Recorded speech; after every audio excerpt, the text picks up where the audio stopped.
조선 팔도 폭풍우치는 어느 밤 억울하게 남편을 잃은 박과부가 초가집에서 향불을 피웠으니 그녀의 집에 평범한 나그네 한 명이 찾아왔습니다. 하지만 과부가 내어준 밥상 위에는 주인이 없는 빈 그릇 하나가 있었으니 과연 이 그릇이 탐관오리의 목을 치는 공의의 칼이 될 수 있을까요? 조선 팔도 폭풍우치는 어느 밤 박과부가 홀로 향불을 피웠으니 그녀의 집에 평범한 나그네 한 명이 찾아왔습니다. 하지만 과부가 내어준 밥상 위에는 주인이 없는 빈 그릇 하나가 있었으니 과연 이 그릇이 탐관오리의 목을 치는 공의의 칼이 될 수 있을까요? 조선 팔도를 뒤덮은 먹구름이 밤하늘을 갈라놓던 그 밤, 울에는 마치 하늘의 거대한 북소리처럼 연신 울려 퍼졌습니다. 그 성난 소리는 외딴 마을의 보잘것없는 초가집 한 채 위로 금방이라도 내리꽂힐 듯 위태롭게 번졌지요. 집안에서는 박과부가 다 타들어가는 촛불 아래 위태롭게 앉아 있었습니다. 그녀는 가슴을 졸이며 달아빠진 목탁을 두드리는 대신 가느다란 향 한 가닥을 피워 올렸습니다. 매캐한 향연기가 방안을 채웠지만 밖에서 들려오는 그칠 줄 모르는 바람 소리는 마치 날 선 칼날처럼 그녀의 마음을 어지럽게 베어내는 듯했습니다. 그녀의 남편이 억울한 누명을 쓰고 옥살이를 하다가 병들어 죽은 지 어언 3년. 홀로 어린 자식을 키우며 하루하루를 버텨내는 그녀에게 이 밤의 폭풍우는 단순한 비바람이 아니었습니다. 그것은 세상의 모든 부조리와 슬픔이 응축된 거대한 울음소리처럼 들렸습니다. 향불에 담은 작은 기도가 과연 이 칠흑 같은 어둠을 뚫고 하늘에 닿을 수 있을지 그녀는 그저 가만히 눈을 감고 있을 뿐이었지요. 바로 그때였습니다. 사납게 들이치는 빗발을 뚫고 누군가 다급하게 대문을 두드리는 소리가 들려왔습니다. 똑똑똑. 그 소리는 거친 비바람 소리에 묻힐 듯 작았으나 집요하고도 간절한 힘이 실려 있었습니다. 박과부는 깜짝 놀라 자리에서 일어났습니다. 이 깊은 밤 짐승들조차 제 몸을 숨기는 이런 험한 날씨에 누가 자신을 찾아온단 말입니까? 혹여 빚을 독촉하러 온 관아에 포졸들이거나 아니면 굶주린 배를 채우려 들이닥친 산적일지도 모른다는 불길한 생각이 머리를 스쳤습니다. 그러나 문을 두드리는 소리는 위협적이기보다는 애처로웠습니다. 망설임 끝에 그녀는 호롱불을 조심스럽게 들고 대문으로 다가갔습니다. 삐걱거리는 문을 조심스럽게 열자 흠뻑 젖은 두 사내의 모습이 어둠 속에서 드러났습니다. 한 명은 기품 있는 선비의 차림이었고 다른 한 명은 그를 모시는 듯한 수행원이었으나 둘 다 몰골이 말이 아니었습니다. 빗물에 젖은 도포는 천근만근처럼 무거워 보였고 지친 기색이 역력했습니다. 사실 그 선비는 바로 이 나라의 임금이었으니 암행에 나섰다가 일부러 수행원들을 따돌리고 백성들의 진솔한 삶을 엿보고자 갖은 날씨를 무릅쓴 것이었습니다. 그는 백성들의 가슴 속에 진실로 무엇이 담겨 있는지 그들의 날 것 그대로의 마음을 시험해보고 싶었던 것입니다. 선비가 먼저 입을 열었습니다. 그의 목소리는 지쳐 있었으나 그 안에 담긴 위험은 숨길 수가 없었습니다. 부인, 실례가 많았소. 길을 가던 나그네인데 폭우를 만나오도 가도 못하는 신세가 되었소. 염치 없는 청인 줄은 아오나 하룻밤만 추위를 피하게 해주실 수 있겠소? 박과부는 낯선 손님의 행색은 초라했으나 그 눈빛과 말투에서 범상치 않은 기운을 느꼈습니다. 그러나 험한 세상을 홀로 살아온 그녀는 쉬이 경계를 풀지 않았습니다. 그녀는 고개를 숙여 예를 갖추면서도 그들의 얼굴을 차분히 살폈습니다. 그들의 눈에는 악의나 교활함 대신 순수한 곤궁함과 간절함이 서려 있었습니다. 잠시의 침묵 끝에 박과부는 조용히 문을 활짝 열었습니다. 이런 누추한 곳이라도 괜찮으시다면 들어오십시오. 그녀는 공궁한 살림에도 불구하고 손님들을 위해 아랫목을 내어주고 젖은 옷을 말릴 수 있도록 마른 짚을 가져다 주었습니다. 그리고는 부엌으로 들어가 얼마 남지 않은 메밀가루를 쑤어 멀건 주간 그릇씩을 정성껏 차려냈습니다. 가진 것이라고는 이것뿐이라 대접이 소홀한 것에 대한 미안함이 그녀의 얼굴에 스쳤습니다. 죽상을 조심스럽게 손님들 앞에 내려놓으며 박과부는 한 가지 이상한 행동을 했습니다. 그녀는 뽀얀 흰색 자기 그릇 하나를 상 위에 조심스럽게 뒤집어 올려놓았습니다. 아무것도 담겨 있지 않은 텅 빈 그릇이었습니다. 수저를 들려던 임금은 그 빈 그릇을 보고는 행동을 멈추었습니다. 그의 눈빛이 순간 날카롭게 빛났습니다. 그는 박과부를 똑바로 응시하며 물었습니다. 그 목소리는 낮았으나 방 안의 공기를 가를 만큼 묵직했습니다. 부인, 이 그릇은 대체 누구를 위한 것이요? 질문을 받은 박과부의 어깨가 가늘게 떨렸습니다. 그러나 그녀는 이내의 두려움을 누르고 떨리는 목소리로나마 단호하게 대답했습니다. 나리, 이 그릇은 주인이 없습니다. 그녀는 잠시 숨을 고른 뒤 말을 이었습니다. 소첩은 그저 이 천하를 떠돌며 마땅히 누려야 할 공의를 누리지 못한 어떤 일을 위해 그릇 하나를 더 올렸을 뿐입니다. 그 대답은 폭풍우 소리를 잠재울 만큼 고요하고도 깊은 울림을 가지고 있었습니다. 임금은 그 말을 듣는 순간 가슴에 차가운 비수 하나가 박히는 듯한 충격을 받았습니다. 과부가 자신의 정체를 어렴풋이 짐작하고 있음을 직감했습니다. 동시에 그녀가 이 텅 빈 그릇을 통해 오랫동안 백성들을 착취해 온 이 땅의 관리들을, 그리고 그 부패를 막지 못한 자신을 향해 은밀히 고발하고 있음을 깨달았습니다. 눈앞에 이 초라한 과부는 그저 하룻밤 묵어가는 나그네를 대접하는 것이 아니었습니다. 그녀는 이 나라의 정의를 향해 간절히 호소하고 있었던 것입니다. 임금은 그녀의 담대함과 지혜의 깊은 인상을 받지 않을 수 없었습니다. 폭풍우 속에서도 문을 열어 나그네를 맞아들인 인정. 비록 메밀죽 한 그릇일지언정 최선을 다해 차려낸 정성. 그리고 그 안에 담아낸 날카로운 비판과 호소까지. 임금은 이 초가집에서 자신이 그토록 찾아 헤매던 백성의 진실된 마음을, 그 텅 빈 그릇에 담긴 깊고도 무거운 뜻을 비로소 헤아리게 되었습니다. 그날 밤 임금은 박과부가 내어준 아랫목에 누웠으나 좀처럼 잠을 이룰 수가 없었습니다. 창호지를 핥히는 바람 소리는 잦아들 기미가 없었고 밖에서 들려오는 빗소리는 마치 고통받는 백성들의 신음처럼 그의 귓전을 파고들었습니다. 박과부가 올린 빈 그릇과 그 안에 담긴 의미가 그의 마음을 무겁게 짓눌렀습니다. 그는 자리에서 일어나 조용히 앉아있는 박과부에게 다가갔습니다. 이것은 단순한 호기심이 아니었습니다. 그녀의 마음속에 담긴 진정한 용기와 깊이를 시험하고 이 땅의 병폐를 뿌리까지 파헤치려는 임금의 결단이었습니다. 임금은 타들어가는 촛불의 그림자를 등지고 조심스럽게 입을 열었습니다. 부인, 아까 하신 말씀이 계속 마음에 남는구려. 이 근방의 사정이 그리도 어렵소? 혹여 백성들을 괴롭히는 나쁜 관리라도 있는 것이요? 그는 일부러 어수룩한 나그네인 척하며 그녀가 얼마나 솔직하게 현실을 털어놓을지 지켜보았습니다. 이것은 위험한 질문이었습니다. 만약 그녀가 섣불리 탐관오리의 이름을 거론했다가는 어떤 화를 입을지 모르는 일이었습니다. 박과부는 임금의 눈을 조용히 바라보았습니다.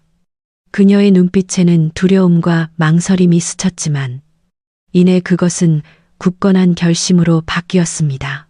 그러나 그녀는 어리석게 직접적인 고발을 하지는 않았습니다. 대신 그녀는 나지막한 목소리로 오래된 이야기처럼 비유를 들어 설명하기 시작했습니다. 나리, 이 마을에는 아주 오래전부터 커다란 독사 한 마리가 살고 있답니다. 그녀의 목소리는 차분했으나 그 안에는 뼈에 사무치는 한이 서려 있었습니다. 그 독사는 사람의 피와 땀을 양식으로 삼아 몸집을 불리지요. 처음에는 작은 실뱀에 불과했으나 해가 갈수록 점점 더 커져 이제는 마을 전체를 집어삼킬 만큼 거대해졌습니다. 그 뱀의 비늘은 백성들의 눈물로 엮여 있고 그 이빨에서는 백성들의 재물을 녹이는 독이 뚝뚝 떨어진답니다. 사람들은 그 뱀을 두려워하여 감히 맞서지 못하고 그저 뱀의 심기를 거스르지 않기 위해 가진 것을 모두 바치고 있지요. 박과부의 비유는 너무도 생생하여 임금의 눈앞에 탐욕스러운 관리가 백성을 수탈하는 모습이 그려지는 듯했습니다. 임금은 숨을 죽이고 그녀의 이야기에 귀를 기울였습니다. 그녀는 탐관오리의 이름을 단 한 번도 입에 올리지 않았지만 그가 누구인지, 그가 저지른 악행이 얼마나 끔찍한지를 누구보다도 명확하게 전달하고 있었습니다. 임금은 다시 물었습니다. 그토록 무서운 독사라면 어찌하여 아무도 나서서 잡으려 하지 않는단 말이오? 그 질문에 박과부는 희미하게 미소를 지었습니다. 그것은 체념의 미소가 아니라 깊은 믿음을 담은 미소였습니다. 그녀는 단호한 어조로 답했습니다. 나리, 그 뱀의 독은 세상의 어떤 칼이나 약으로도 다스릴 수 없습니다. 그 독은 오직 하늘의 아들, 즉 천자태에서 내리시는 공의로운 심판으로만 다스려질 수 있다 하옵니다. 그녀는 임금을 나리라 부르면서도 그의 권위와 공정한 심판에 대한 굳건한 믿음을 내비쳤습니다. 이는 암묵적으로 눈앞의 나그네가 평범한 이가 아님을, 어쩌면 자신이 기다려온 바로 그 천자일지도 모른다는 것을 인정하며 정의를 호소하는 것이었습니다. 임금은 그 대답을 듣고 더 이상 아무 말도 할 수 없었습니다.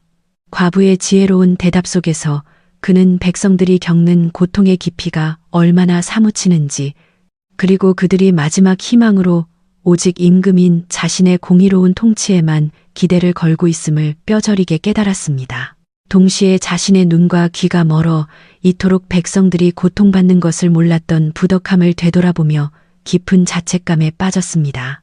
그녀의 이야기는 그 어떤 직설적인 상소문이나 고발보다도 강력하게 임금의 마음에 와닿았습니다.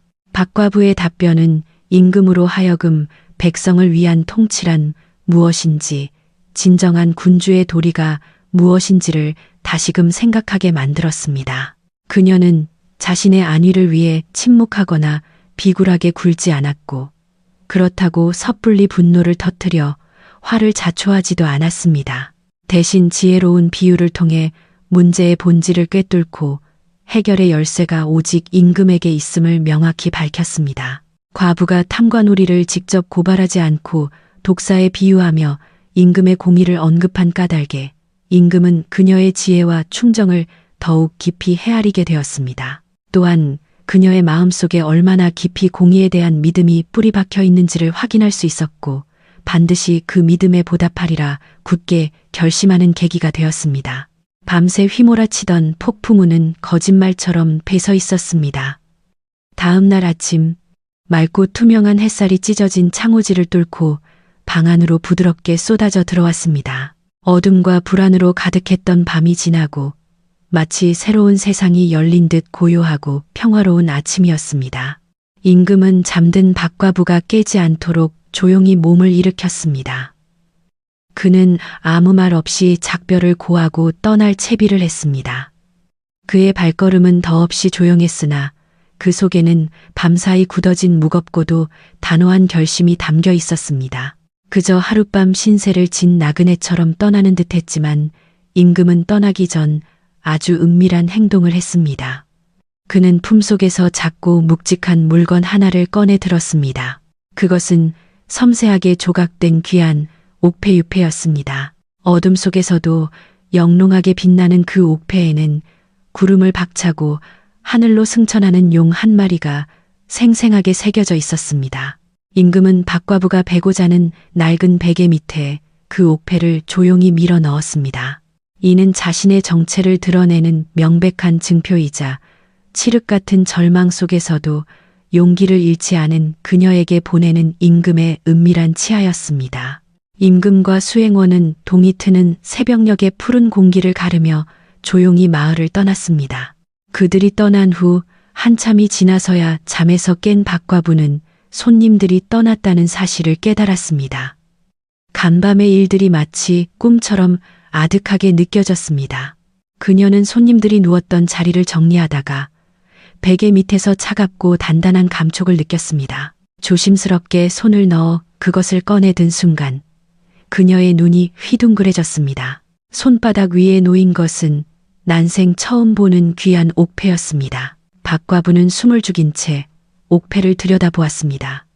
그리고 그 위에 새겨진 용 문양을 확인하는 순간 그녀는 온몸에 피가 차갑게 식는 것을 느꼈습니다. 용, 그것은 오직 하늘의 아들 임금만이 사용할 수 있는 상징이었습니다. 전날 밤 자신의 초라한 집에 묵어갔던 그 기품 있는 선비가 평범한 학자가 아니라 이 나라의 지존, 진정한 천자였음을 깨닫는 순간이었습니다. 그녀는 경악하여 손에 든 옥패를 떨어뜨릴 뻔했습니다. 가슴이 놀라움과 함께 알 수 없는 거대한 불안감으로 미친 듯이 뛰기 시작했습니다. 그녀는 황급히 어젯밤의 대화를 떠올렸습니다. 자신이 임금인 줄도 모르고 마을을 집어삼킨 거대한 독사에 대해 이야기했던 것이 기억났습니다. 감히 지존의 면전에서 이 땅의 부패를 논하고 탐관오리의 죄를 고발했던 것입니다. 만약 그 내용이 알려지기라도 한다면 자신뿐만 아니라 어린 자식에게까지 어떤 끔찍한 화가 미칠지 모르는 일이었습니다. 그녀는 임금의 온화했던 눈빛과 진중했던 태도를 떠올리며 그의 선의를 믿으려 애썼지만 한편으로는 지엄한 왕의 권위 앞에서 무엄한 말을 내뱉었다는 사실에 온몸이 사시나무처럼 떨리는 것을 막을 수 없었습니다. 하지만 임금에게 그 옥패는 박과부를 시험하거나 겁주기 위한 것이 아니었습니다. 그는 이미 그녀의 이야기를 통해 마을을 착취하는 탐관오리의 실체에 대한 확신을 얻었습니다. 이제 이 옥패는 그가 반드시 돌아와 공의를 실현하겠다는 강력한 의지를 상징하는 약속의 증표였습니다. 박과부에게는 두려움의 대상이었을지 모르나 임금에게는 정의를 향한 맹세와도 같은 것이었지요. 임금이 용이 새겨진 옥패를 남기고 떠난 까닭에 박과부는 전날 밤 손님의 정체가 천자였음을 깨닫고 심장이 땅으로 꺼지는 듯한 깊은 두려움과 함께 한 가닥 희미한 기대감에 휩싸였습니다. 그녀는 이제 자신이 거대한 운명의 소용돌이 한가운데에 서 있음을 직감했습니다. 앞으로 닥쳐올 변화가 자신에게 상이 될지 벌이 될지 알 수 없는 막막한 불안감 속에서 그녀는 그저 옥패를 가슴에 품고 떨리는 마음을 진정시키려 애쓸 뿐이었습니다. 임금이 흔적도 없이 마을을 떠나고 며칠이 흘렀습니다. 박과부의 마음속에서는 희망과 불안이 매일같이 교차했지만 마을의 현실은 조금도 달라지지 않았습니다. 아니, 오히려 더욱 나빠졌습니다. 마을을 제 소나기에 넣고 쥐고 흔들던 탐관오리는 자신의 머리 위로 얼마나 무서운 심판의 칼날이 드리워져 있는지 전혀 알지 못했습니다. 그는 임금이 바로 자신의 코앞까지 다녀갔다는 사실을 꿈에도 생각지 못한 채 여전히 자신의 막강한 권세를 휘두르며 백성들을 더욱 혹독하게 쥐어짰습니다. 그의 욕심은 끝이 없었고 수탈의 방식은 날이 갈수록 교활해졌습니다. 잊지도 않은 세금 명목을 만들어내어 백성들의 마지막 남은 쌀 한 톨까지 긁어모았고 멀쩡한 사람에게 억울한 누명을 씌워 감옥에 가둔 뒤 그 재산을 통째로 강탈하는 일도 서슴지 않았습니다. 마을 곳곳에서는 삶의 터전을 잃은 이들의 탄식과 굶주린 아이들의 울음소리가 끊이지 않았습니다. 백성들의 고통은 하루가 다르게 깊어져 마을 전체가 거대한 절망의 틈에 빠져들고 있었습니다. 탐관오리의 수탈 방식은 날이 갈수록 교활해져 있지도 않은 세금 명목으로 백성들의 마지막 남은 쌀 한 톨까지 긁어 모았습니다. 마을에는 삶의 터전을 잃은 이들의 탄식이 끊이지 않았고 탐관오리가 심어놓은 공포는 이웃마저 서로 의심하게 만들어 공동체를 뿌리부터 와해시켰습니다. 이러한 절망 속에서 박과부의 싸움은 외로운 것이었습니다. 그녀는 밤마다 옥패를 꺼내 달빛에 비춰보며 임금의 약속이 반드시 이루어지리라 간절히 바랐습니다.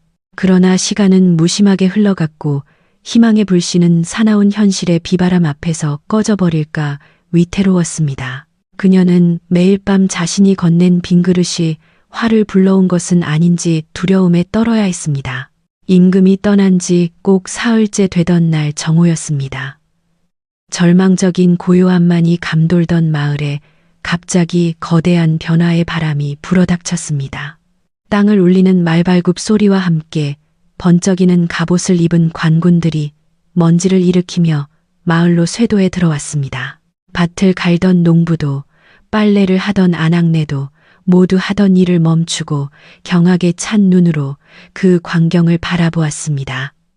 이는 임금이 궁으로 돌아가자마자 내린 은밀하고도 신속한 지시가 마침내 집행되는 순간이었습니다.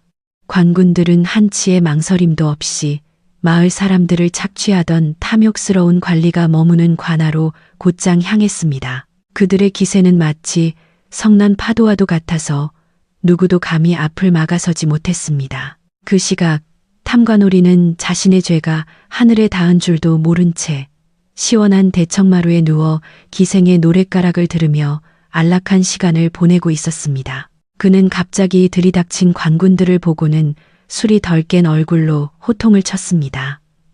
어느 안전이라고 이 무엄한 놈들이 함부로 날뛰는 것이냐. 하지만 그의 호통은 곧 비명으로 바뀌었습니다. 관군의 우두머리는 아무 말 없이 임금의 명이 담긴 교지를 내보였고 병사들은 일제히 달려들어 그를 기습적으로 포박했습니다. 눈 깜짝할 사이에 오라에 묶인 탐관오리는 백성들이 모두 지켜보는 앞에서 말 등 위에 거꾸로 묶인 채 질질 끌려 나오는 수모를 겪어야 했습니다. 비단옷은 흙먼지에 더러워지고 갓은 벗겨져 땅바닥을 뒹굴었습니다. 이는 그동안 그가 저질러온 수많은 악행에 대한 길고 고통스러운 응징의 시작을 알리는 신호탄이었습니다. 바로 그때 마을 어귀로 휘황찬란한 황금 가마 한 채가 위풍당당하게 들어섰습니다. 8명의 장정이 매는 그 가마는 태양빛을 받아 눈이 부시게 빛났고 그 주위로는 임금을 호위하는 군사들이 삼엄하게 늘어서 있었습니다. 마을 사람들은 난생 처음 보는 광경에 숨을 죽였습니다. 가마가 멈추고 문이 열리자 그 안에서 한 사내가 모습을 드러냈습니다. 바로 사흘 전 밤 박과부의 초라한 집에 묵어갔던 바로 그 선비였습니다. 그러나 이제 그는 허름한 도포 대신 눈빛이 섬광처럼 빛나는 화려한 골룡포를 입고 있었습니다. 그가 바로 이 나라의 임금이었음을 만천하에 드러내는 장엄한 순간이었습니다.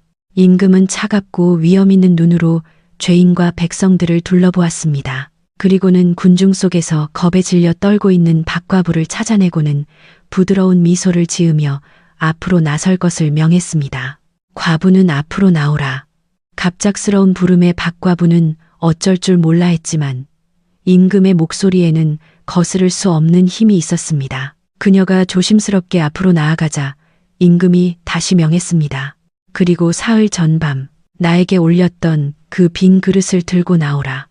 그 명령은 박과부의 공의에 대한 호소와 그 빈 그릇이 지닌 상징적인 의미를 이제 온 세상에 드러내기 위함이었습니다. 박과부는 떨리는 손으로 집으로 달려가 먼지 쌓인 흰자기 그릇을 들고 나왔습니다. 그녀가 텅 빈 그릇을 두 손으로 받쳐 들고 임금 앞에 서자 임금은 그 그릇을 잠시 바라본 뒤 마을 전체에 울려 퍼지도록 엄숙하고도 우렁찬 목소리로 선언했습니다. 이 그릇의 주인이 누구인지 아느냐? 바로 공의이니라. 이제 그 공의로운 주인이 마침내 이곳에 도착했으니 이 땅의 모든 백성은 정당한 대우를 받을지어다. 임금의 선언은 천둥처럼 마을 광장에 울려 퍼졌습니다. 그제야 백성들은 박과부의 지혜로운 비유가 옳았음을 그리고 그녀의 용기가 마침내 하늘을 움직였음을 깨달았습니다. 정의는 더 이상 멀리 있는 것이 아니었습니다. 바로 그들의 눈앞에서 임금의 손에 의해 실현되기 시작한 것입니다. 임금이 백성들의 고통을 직접 목격하고 박과부의 빈 그릇과 독사에 대한 비유를 통해 탐과 놀이의 실체를 뼛속까지 깨달았기 때문에 그는 한시도 지체하지 않고 관군을 보내 부패한 관리를 척결하고 공의를 바로 세우기 위해 돌아왔던 것입니다. 그날 밤 뿌려졌던 모든 씨앗이 마침내 장엄한 결실을 맺는 순간이었습니다. 임금의 엄명은 곧바로 집행되었습니다. 관군들은 탐관오리가 살던 호화로운 관사와 그의 숨겨진 창고들을 샅샅이 수색하기 시작했습니다. 문이 열릴 때마다 그 안에서는 백성들의 피와 땀으로 이룬 재물들이 산더미처럼 쏟아져 나왔습니다. 비단과 폐물, 금은 보화, 그리고 썩어가는 곡식 자루들이 끝도 없이 발견되었습니다. 그동안 그가 얼마나 지독하게 백성들을 착취하여 자신의 무력을 채워왔는지가 만천하에 명백히 드러나는 순간이었습니다. 압류된 부정재산은 모두 마을 장터 한가운데로 옮겨져 거대한 산을 이루었습니다. 백성들은 자신들이 빼앗겼던 재물을 보며 분노와 슬픔에 잠겨 눈물을 흘렸습니다. 임금은 그 모습을 지켜본 뒤 관리에게 명하여 장부를 가져오게 하고 빼앗긴 모든 재물을 원래 주인에게 공정하게 분배하도록 했습니다. 오랫동안 잃어버렸던 자신의 소와 농기구, 그리고 쌀가마니를 되찾은 백성들은 감격을 이기지 못하고 땅에 엎드려 임금의 성은에 감사하며 환호성을 터뜨렸습니다. 장터는 순식간에 눈물과 기쁨이 뒤섞인 축제의 장으로 변했습니다. 백성들의 재산을 탐했던 탐관오리는 그에 합당한 엄중한 처벌을 받았습니다. 그는 모든 관직을 박탈당하는 삭탈관직, 쉘닷, 관직, 처분을 받았으며 그의 모든 재산은 몰수되었습니다. 그것으로 끝이 아니었습니다. 임금은 그를 사람이 살기 힘든 머나먼 변방으로 유배 보내 평생토록 자신의 죄를 뉘우치며 살도록 명했습니다. 한때 하늘을 찌를 듯했던 그의 모든 권세와 명예는 하루아침에 땅에 떨어졌고 다시는 무고한 백성들을 괴롭힐 수 없는 비참한 신세가 되었습니다. 한편 박과부는 임금의 공의를 돕고 목숨을 걸고 용기 있게 진실을 말한 공을 높이 인정받았습니다. 임금은 왕명을 내려 그녀에게 후한상을 내렸습니다. 낡고 허름한 초가집 대신 튼튼하고 아늑한 세기와집이 그녀의 새로운 삶의 터전으로 주어졌고 평생 걱정 없이 살 수 있을 만큼의 넉넉한 전답 또한 하사받았습니다. 그녀는 더 이상 굶주림과 억압에 시달리지 않고 남은 여생을 평안하고 행복하게 보낼 수 있게 되었습니다. 그녀의 용기가 그녀 자신뿐만 아니라 온 마을을 구원한 셈이었습니다. 마을에는 비로소 진정한 평화와 활력이 되돌아왔습니다. 탐관오리라는 거대한 독사가 사라지자 사람들의 얼굴에서는 두려움과 의심의 그늘이 걷히고 따뜻한 미소가 피어났습니다. 백성들은 다시 서로를 신뢰하고 도우며 무너졌던 공동체를 재건하기 시작했습니다. 그들은 함께 밭을 갈고 씨앗을 뿌리며 풍요로운 미래를 꾸려나갈 새로운 희망에 부풀었습니다.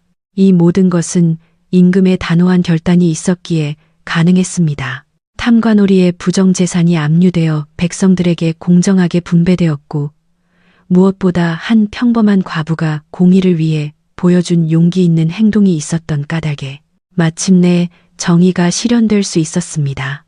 백성들은 비로소 희망을 되찾았으며 마을 전체에는 올바름과 신뢰라는 새로운 질서가 굳건히 자리 잡게 되었습니다. 탐관오리가 척결되고 마침내 마을의 공의가 바로 선 후 박과부가 임금에게 올렸던 그 평범한 흰색 자기 그릇은 더 이상 예사로운 그릇이 아니었습니다. 그것은 한 시대의 어둠을 밝힌 용기와 지혜, 그리고 임금의 성스러운 결단을 이끌어낸 특별한 의미를 지닌 유물이 되었습니다. 탐관오리가 척결되고 공의가 바로 선 후 박과부가 임금에게 올렸던 그 평범한 흰색 자기 그릇은 그저 주인을 잃은 하나의 그릇이 아니었습니다. 그 그릇은 억울한 백성의 진실된 호소를 상징했으며 탐관오리의 탐욕과 공의의 빈자리를 동시에 채우는 지혜로운 비유였으니 마을 사람들은 그 그릇을 공의의 거울로 여겨 억울한 일이 생길 때마다 그 빈 그릇을 꺼내어 임금께 다시 한번 고할 용기를 얻었다 합니다. 그러니 그 그릇은 대대손손 정의를 향한 백성의 희망으로 남아 오늘날까지도 세상의 어둠을 밝히는 등불이 되었답니다. 그리하여 정의가 사라진 듯한 어두운 시대가 올 때마다 공의정에 놓인 텅 빈 그릇은 공의를 갈구하는 모든 이들의 마음속에 영원히 꺼지지 않는 희망의 등불로 남아 잔잔한 바람 소리와 함께 그날의 이야기를 들려주고 있답니다. 세상이 아무리 어둡고 불의로 가득 차 있다 할지라도 작은 존재의 용기 있는 외침과 공의를 향한 굳건한 믿음은 마침내 천자의 마음을 움직여 세상을 바로잡을 수 있음을 이 이야기는 일깨워 줍니다. 공의를 바라는 백성의 진실된 마음은 천리박 임금의 귀에도 가닿는 법이라. 그리하여 오늘날까지도 작은 빈 그릇 하나가 세상을 바꾸는 큰 울림을 주었다는 이야기는 강물처럼 흘러 백성들의 마음에 희망을 심어주고 있답니다.